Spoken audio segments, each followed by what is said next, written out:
Good day, ma'am and sir. My name is Evelia Bersosa de la Cruz, 44 years old, from Bayawan City, Philippines. I am a single mother of one child, 23 years old. I have three sisters, ages 48, 46, and 39. I have working experience abroad in the country of Singapore, 2006 to 2008. I do a household chores, cleaning the house, washing the clothes, ironing, and taking care of a newborn. 2008 to 2010 in the country of Kuwait. I do a household chores, cleaning the house, washing the clothes, ironing, and taking care of a newborn.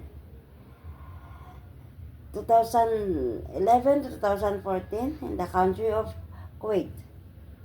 I do a household chores, cleaning the house, washing the clothes, ironing, and taking care of a newborn. 2014 to 2017 in the country of Kuwait. I do a household chores, cleaning the house, washing the clothes, ironing, and taking care of a newborn. And I do cooking. Sometimes I go market. In the country of Kuwait, 2017 to 2023.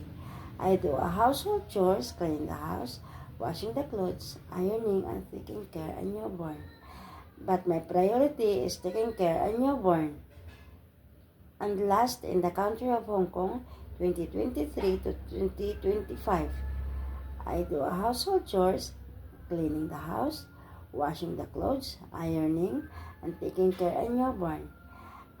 Marketing and cooking. Ma'am, sir, if you hired me, I promise I will be a good helper in your family. I will treat your family like my own family.